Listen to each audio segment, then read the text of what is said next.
Bonjour à chacun d'entre vous, frères et sœurs de l'Église de l'île Jésus. Nous sommes aujourd'hui le mercredi 7 octobre 2020 et il s'agit de notre capsule numéro 12 dans le cadre de nos méditations quotidiennes sur l'assurance du salut. Hier, nous avons commencé à réfléchir à ce terme, le salut. Comment est-il décrit dans la Bible? Nous avons vu que, selon les paroles d'Ézéchiel, le salut nous est décrit en termes de changement de cœur.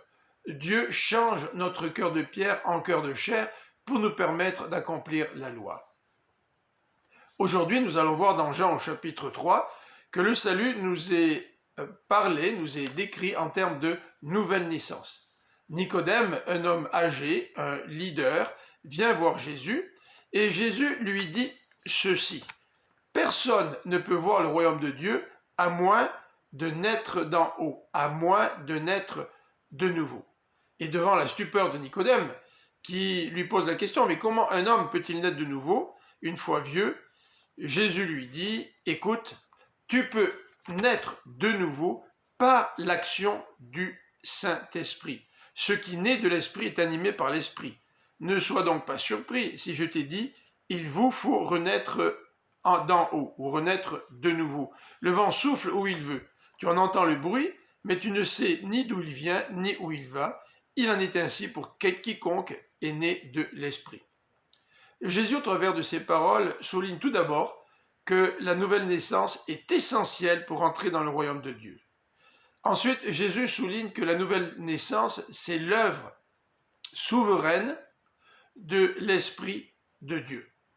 Par la suite, Jésus va souligner que la nouvelle naissance a lieu quand quelqu'un exerce sa foi en Jésus. Car Dieu a tant aimé le monde qu'il a donné son Fils unique afin que quiconque croit en lui ne périsse pas, mais qu'il ait la vie éternelle. Afin que quiconque, c'est-à-dire que tous ceux qui exercent leur foi, qui placent leur confiance en Jésus, vont pouvoir naître de nouveau. Quatrième élément que Jésus nous présente en rapport avec la nouvelle naissance, c'est que celle-ci nous accorde ou celle-ci s'accompagne du don de la vie éternelle. Du don qui nous permet d'échapper au jugement, à la condamnation, celui de la vie éternelle. Voilà donc une deuxième façon de décrire le salut. Hier, nous avons vu que le salut se décrit en termes de changement de cœur, transformer un cœur de pierre en cœur de chair. Aujourd'hui, nous voyons que le salut se décrit au moyen d'une nouvelle naissance. Et nulle part dans la Bible, il nous est dit qu'une fois notre cœur changé, nous pourrions retourner en arrière. Nulle part la Bible nous dit qu'une fois nés de nouveau, nous pourrions retourner en arrière.